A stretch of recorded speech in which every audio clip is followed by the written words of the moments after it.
Okay, so a little bit about my studio and how things are working here. First of all, schools are back in person, and that means that I decided to go back in person myself. The schools, our primary schools, are not doing masks, just to give you some context around the setup that I have and where it's coming from. Our primary schools are not wearing masks. I have only a few students in secondary schools, and I have mostly primary school aged students, as many people will be aware, and some adults. And so really, all of my setup, all of my design has been around, okay, what are the primary schools doing? Because I want to match that in a way that's applicable to a home studio. Okay, so I teach from my home. What I've done is I've added another piano so that I can have 3 instruments, or rather another digital. So I now have 2 digitals and my regular acoustic. I did that so that when I have buddy lesson students, because I didn't want to let go of my buddy lessons, when I do have those multiple students together, I can still have my own instrument while they have one each. Because without that, I just didn't think it was all that workable. Now, I could have made it work. I definitely could have found a way around that. So if you're like, oh, I have to invest in another instrument, you don't. I don't think that's fully necessary at all. However, we're also doing some construction right now, and probably next year sometime is when we're going to be ready to move the studio upstairs. When we do that, I'm going to need to have a few new digital pianos, because the acoustic will not move up our tiny little stairs in our tiny little Dublin home. So that's some context around that. I also needed a new instrument anyway, so I probably would have bought a cheaper one to have as my 3rd instrument, but I bought something decent because it's going to go upstairs when we move. Okay, so here's how my lessons are working. Parents have been told to absolutely 100% make sure they are not early. So students cannot be early. I've told parents that. When it is their lesson time, they come up to the door. I let them in. During that time, and this is something that has even changed in the last week since I started, last minute almost before I started my lessons, no, when I'm doing the coming in part, I am wearing a mask. So I do have one in front of me.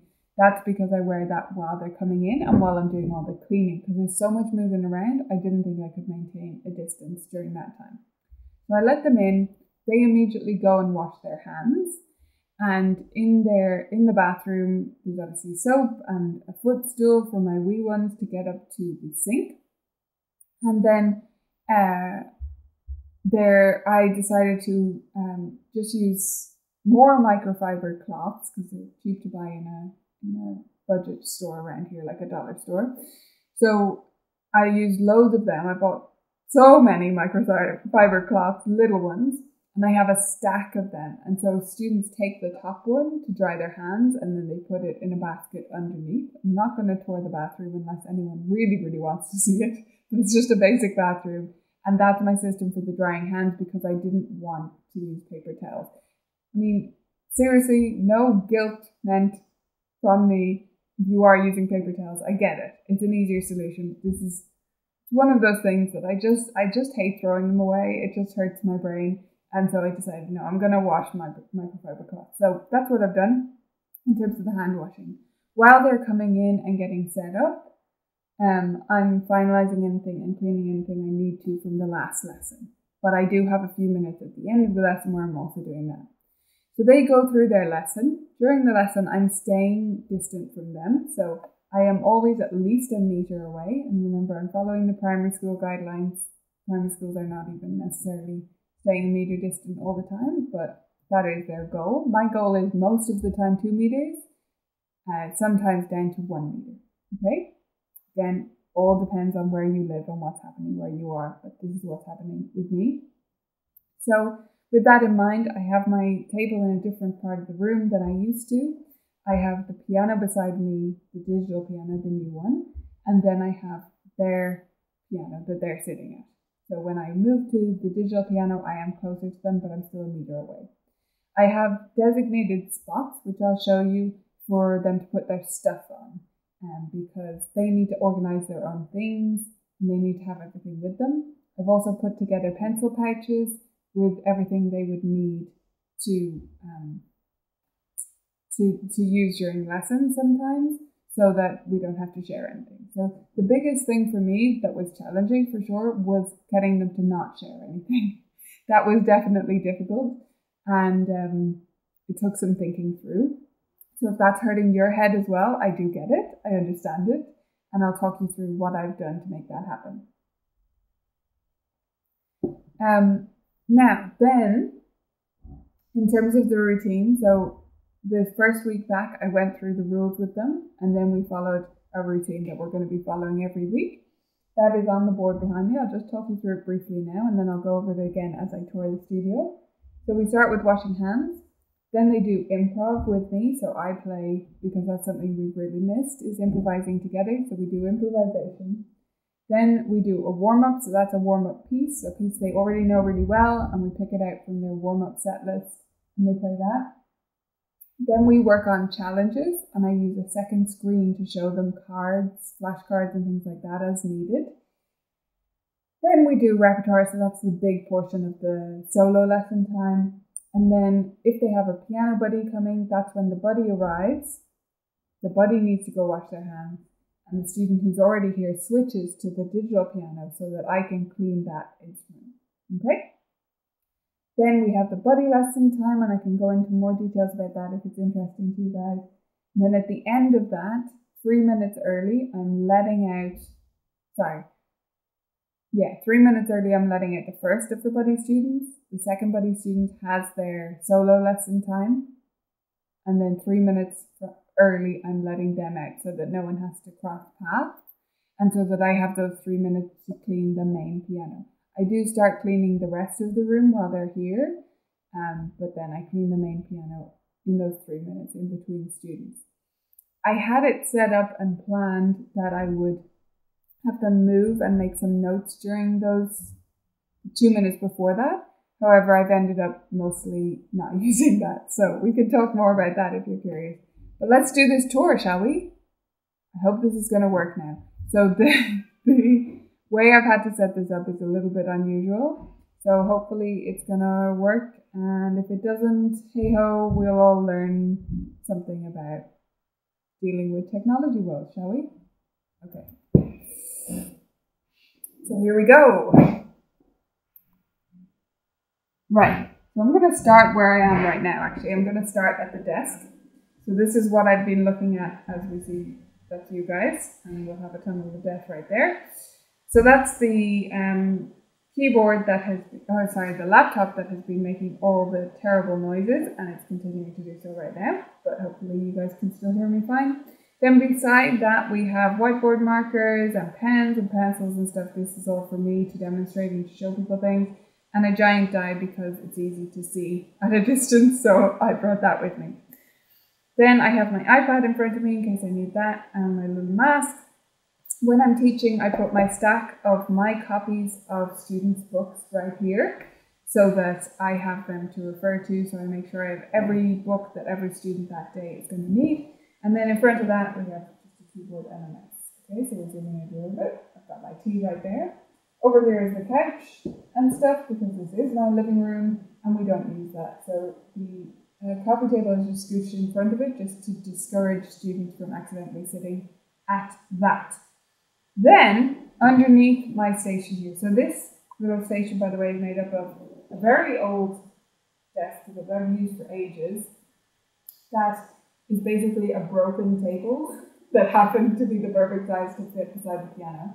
Then I bought a second little laptop table. I won't do that, sorry. Whoops. And that is just in behind, so you can see that. And then we've got a whole bunch of wires and cables. Then we have this little basket right here. So this is my cloth for cleaning the piano and everything. And so I have a whole stack of them. And when I'm finished with one, I put it in that second basket. So it's empty right now because I'm not teaching today, so I haven't cleaned anything extra. And then I have my set of cleaning supplies, which is right here. So that's the main cleaner that I am using. I do not want to recommend any specific brand of cleaner because I've done my best research in terms of what's safe, but I'm not a piano technician and my pianos are not particularly sensitive, so I don't want to recommend a specific brand. The one I'm using is Dettol, but please do your own research on what will not hurt your piano keys, okay? Now, beside me here, right here, I have my new lovely digital piano. So this is a Kawai CA49.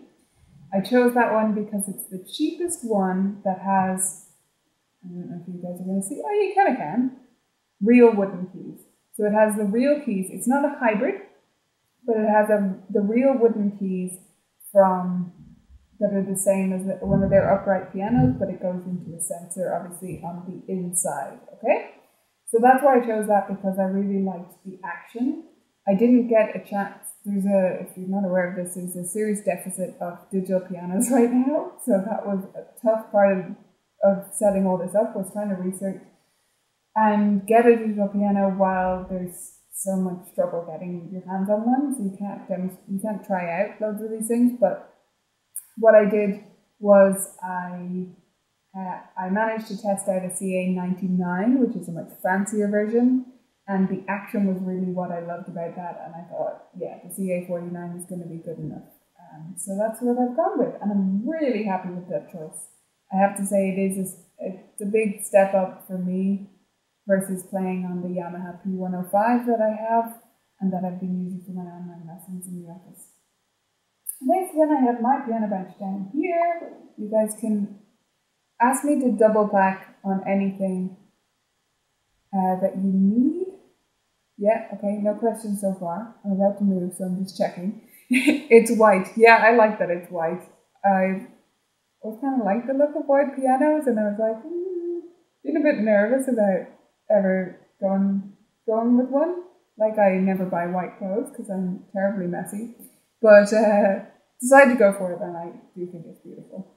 Okay. On top of that, I have my wee whiteboard. This is from Ultimate Music Theory. Let's just give her a shout out. Oh, can't see it. Okay, you can kind of see it. I'll show you at a different angle in a sec. That's Ultimate Music Theory. The wonderful Glory gifted that to me. And it's well worth it. It's a lovely little thing. It's just like the size of like a placemat for a table. And that's perfect, and it's really handy for quickly scrolling something on to show to students. So I have that there. Then up above that, we have a camera. Okay, so this is,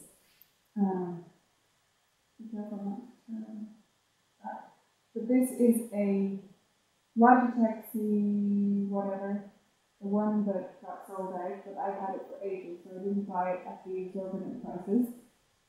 So Logitech webcam anyway, and that's what I've been using for my overhead view of my keys. This is a new way of suspending it though. So this is actually a selfie stick, which I stole off my husband. He had it for traveling, so let me show you in behind here. Okay, so that is literally just a selfie stick, and I've just sat it on the CA49 because of the shape of it. I can use it as a table, which is very handy for all the stuff I have. Okay, so that just goes like that, and I've just tucked the wire in behind there just for neatness. But that's running into, sorry, dodgy camera work. This would be a bit rough, but you get an idea. That's my USB hub, powered USB hub, which is where I put all my USBs, okay? And that runs into the Mac, which is over there. And I'm using the Mac during lessons. That's the old one. It's from 2012. It's worked very, very hard in its lifetime. And right now, most of the time, it doesn't have to stream anything, so it does fine. It's just for running tomorrow, basically. That's the whiteboard that I was mentioning before. UltimateMusicTheory.com. You can check it. And yeah, that works very well for demonstrating stuff. I find I use the blank side more than anything, but it is handy. Okay, now we're over here, and I'm going to have to be careful not to give you a ton of stuff. So this is my regular piano, and this is where the students sit now. So when they come in, they can use the floor, okay, and I leave it open at all times. They're coming in in from the hallway. Lovely mess outside the window. That's a great thing, isn't it? They come in this way, and then they're asked to put their bag immediately down here, which is a drawer style just for this. And I have some stuff inside there, sometimes for them.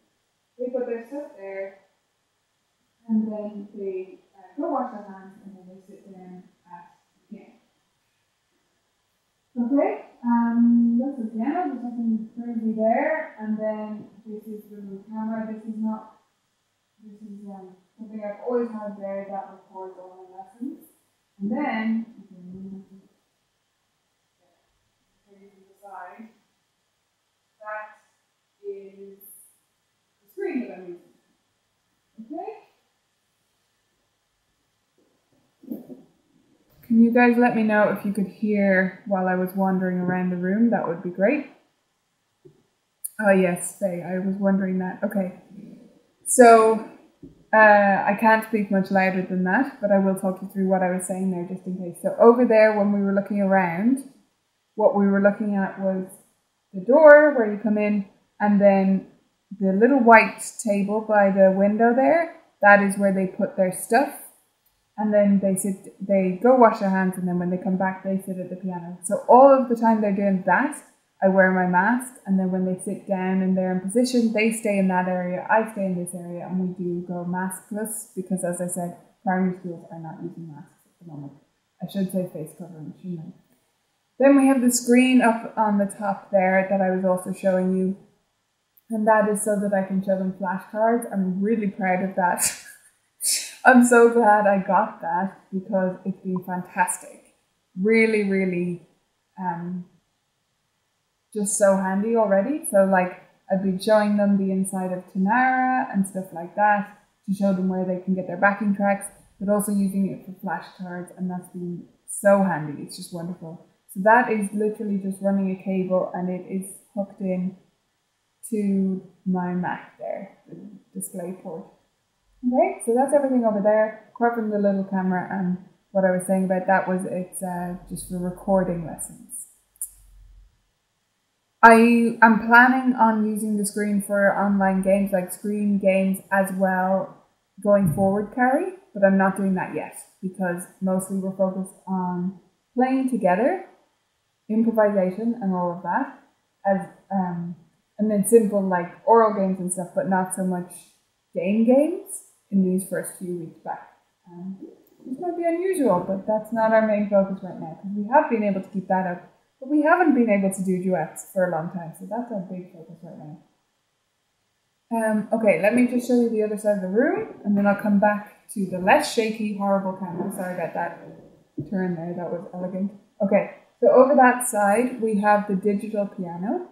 That is where the buddy number 2 sits, and that is what I was using outside. So that's a Yamaha P105, old model. The newest one is 505, before that was 125, whatever. They're all basically the same instrument as far as I can tell. So there's that. No one sits in that chair, that's just tucked away, and that's our regular TV, because as I said, this is my living room. And then we have a pile of stuff. See, it's not very elegant, because I've moved everything around. I have to have a big pile of stuff there. And then a little table. So that is just for them writing stuff down, and for when I have multiple students and I need one to do theory work and stuff like that. So that's enough of a distance. You can't really tell, but that's enough of a distance from me. It's about, it's not quite 2 meters. I think it's about 1.5 meters, but they are facing the other direction while breathing, so that is helpful. Then on the board, you know what, I'm going to get up and show you the board, but I'm not going to talk while I do it, and then I'll talk when I get back. So let's just have a look at the board.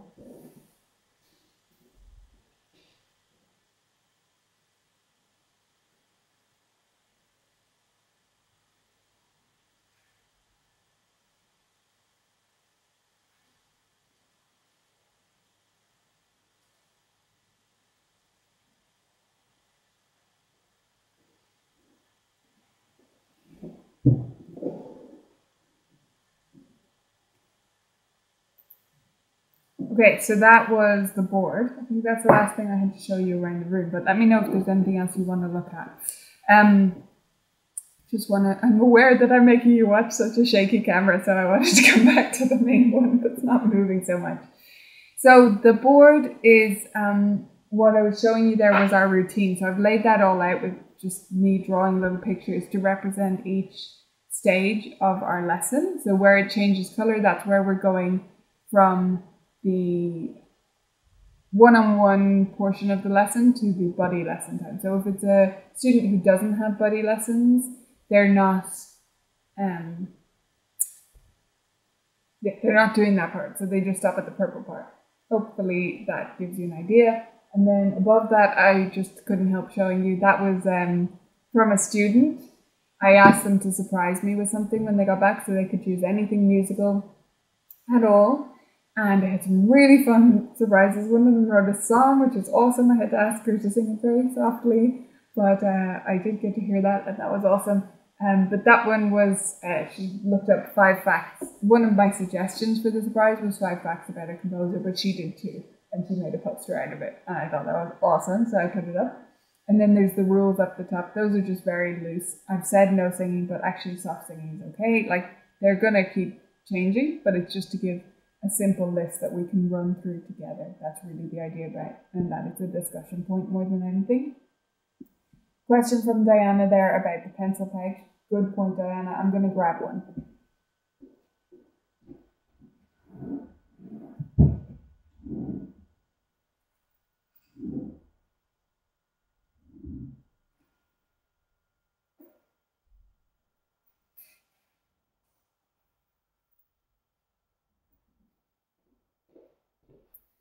Okay, so this is the pencil pouch.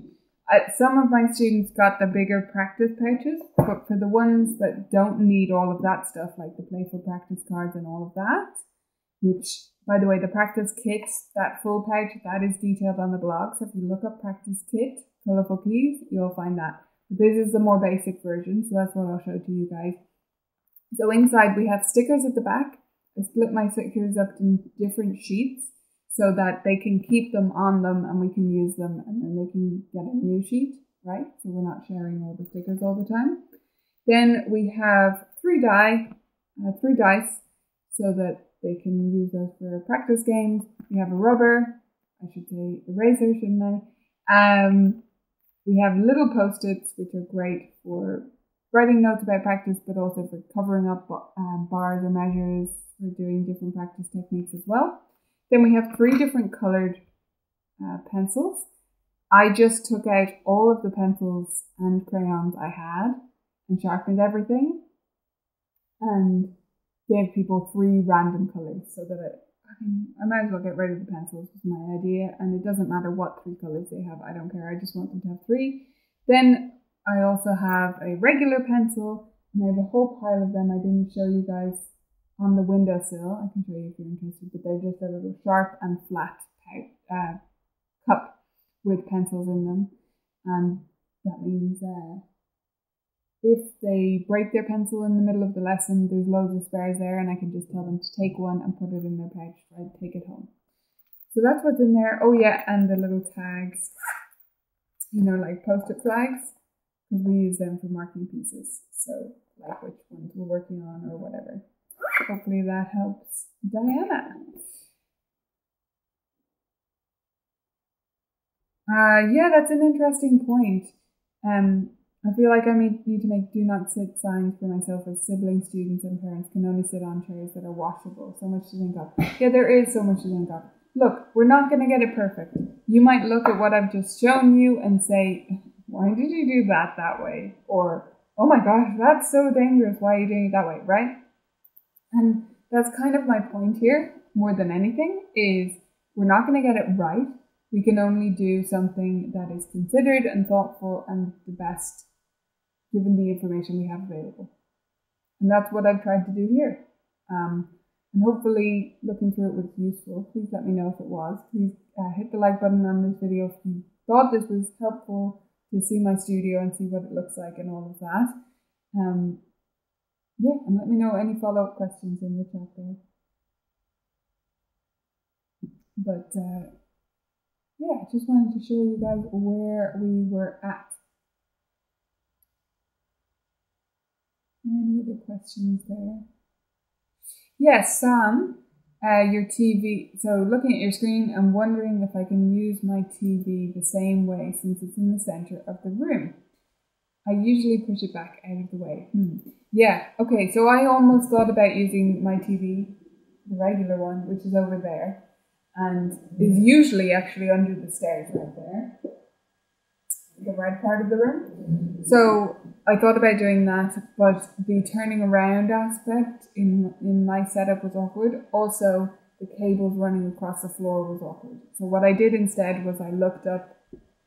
I was like, oh, I don't want to buy a new screen, to be honest. But I looked up Done Deal, which is like Craigslist, something like that.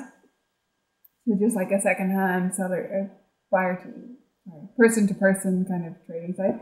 And found that one. And she warned in the description, she was like, listen, I'm selling it for just, a tenner, basically. Selling for this much because the only thing that works on it is the HDMI port. And I was like, great! I want the HDMI port. That's the only thing I need. So I was really happy to pick that up secondhand. Because it's a TV, I actually prefer that it's a TV rather than a computer monitor. So it has a remote. Very, very handy. I'm already using that so much. Because kids will get distracted by what I'm doing on my screen if it's just mirroring. And I'm not doing something intentionally for them, like I'm just writing my notes. Not that I want to hide those from them, but they're distracting, right? So being able to just turn it off and on with the remote has been great. So I highly recommend a TV as your second screen. I think it's a great solution. Helen, same answer as with a piano. She asked if you have wooden keys on the keyboard, can they be sanitized? On the new keyboard, can they be sanitized? Same answer as a piano. So yes and no. It's not as ideally sanitizable as maybe other surfaces, but that's what it is. I didn't mean that they're wooden on the top, by the way. I just meant that they have the wooden underneath versus the P105, which is plastic all the way through the key. And you can really feel the difference in the weight. Quality of the keys, I much, much prefer it. The P105 is still a grand instrument, nothing wrong with it, but I do prefer this new guy. As I should, it's more than double the price.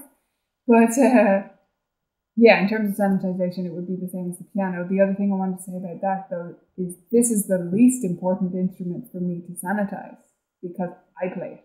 I've told them. I'm the only one who plays the white piano. That's it. No one else. So, yeah. Lynn, no, I don't have parents staying during the lesson. That's generally true, that I usually don't have parents stay during the lesson anyway. But also, I definitely don't want them right now because I can't add any more people. I'm maxed out. This is the only way I can have enough distancing, is having my 2 or 3 students plus myself. Most of the time, 2 students. I have the occasional group of 3, but to be fair, they are people who would already interact very closely outside of the studio, so I'm not actually creating a new situation, a new convergence of germs, if we see it like that. Sheila said, I just set up our old little TV and use it all the time. I project scores to show things when I can't point to their scores. I also project my keyboard camera for rotes and scales. Yes, it's great. If you're doing one thing in terms of a socially distant studio, I think that's one of the best things you can add is a screen close to the student that you can control remotely. Because, yeah, it's huge, isn't it, Sheila? It's great. Love it. And the kids like it too for the flashcards because they're bigger, so it's kind of easier. So, yeah, that's been great. It's worked really, really well. Okay, in case any of you missed it at the start there, I was talking about next week. You may have noticed also that we're not doing a web review today. I think you can understand how that would have made this whole situation even more complicated, so I decided no. But we're not doing web reviews today. We will get back to them the week after next. But next week, our chat is going to turn into day 1 of our birthday celebrations.